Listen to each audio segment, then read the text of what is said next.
بسم اللہ الرحمن الرحیم۔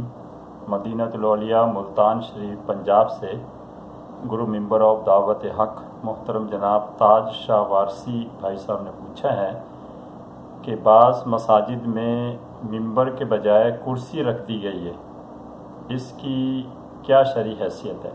یعنی مسجد میں ممبر نہیں بنایا گیا بلکہ کرسی سے کام چلایا جا رہا ہے۔ میرے محترم بھائی، مسجد میں ممبر کا ہونا خود رسول اللہ صلی اللہ تعالیٰ علیہ وسلم سے ثابت ہے۔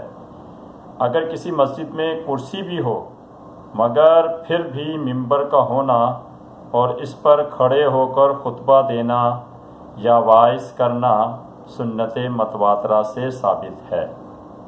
یعنی رسول اللہ صلی اللہ تعالی وسلم کے دور سے یہ چیز شروع ہوئی اور پھر بعد میں صحابہ کرام، تابعین، تبع تابعین کے زمانے سے لے کر آج تک یہ سنت چلی آ رہی ہے۔ مسجد میں ممبر کا ہونا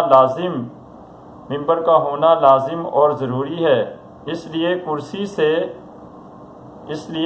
سے ممبر والی سنت پوری نہ ہوگی اور خطبے کے لیے کسی اونچی جگہ پر کھڑا ہو کر خطبہ دینا ضروری ہے۔ چنانچہ صحیح بخاری شریف میں ایک حدیث موجود ہے کہ ابو رفاعہ رضی اللہ تعالیٰ عنہ بیان کرتے ہیں کہ میں نبی کریم صلی اللہ علیہ وسلم کی خدمت میں حاضر تھا اور آپ اس وقت ممبر پر بیٹھ کر خطبہ ارشاد فرما رہے تھے۔ میں نے عرض کی، یا رسول اللہ صلی اللہ تعالی وسلم، میں مسافر ہوں اور ناواقف شخص ہوں، مجھے اپنے دین کا علم نہیں۔ میری بات سن کر اللہ کے نبی صلی اللہ تعالیٰ علیہ وسلم ممبر سے نیچے تشریف لائے اور کرسی پر بیٹھ گئے۔ پھر آپ نے مجھے دین اسلام کی تعلیم دی۔ پھر آپ دوبارہ لوٹ کر ممبر پر خطبہ ارشاد فرمانے لگے۔ اب بصورت مسئلہ جس مسجد میں بھی ممبر نہیں ہے، فقط کرسی رکھ کر ممبر کا کام لیا جا رہا ہے، یہ خلاف سنت متواترہ ہے۔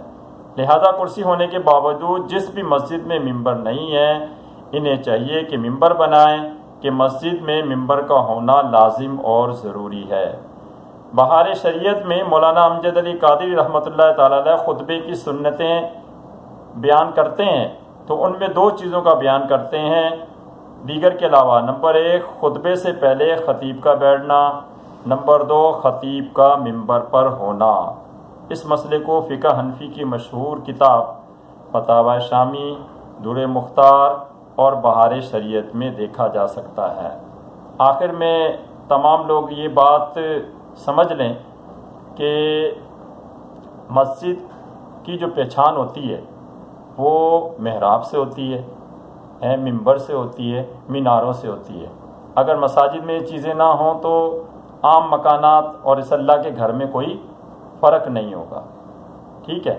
تو اس لیے مسجد میں ممبر بھی ہوتا ہے، جو حضرت عمر بن عبدالعزیز رحمۃ اللہ تعالی علیہ جو اس امت کے پہلے مجدد ہیں انہوں نے شروع کیا، ورنہ یہ پہلے نہیں تھا۔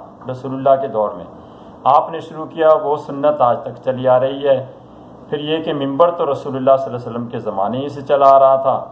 پھر مزید یہ کہ مساجد میں مینارے وغیرہ شروع ہو گئے تاکہ اللہ کے گھر اور عام گھروں میں امتیاز کیا جا سکے۔ امید ہے مسئلہ اچھی طرح سمجھ میں آ گیا ہوگا۔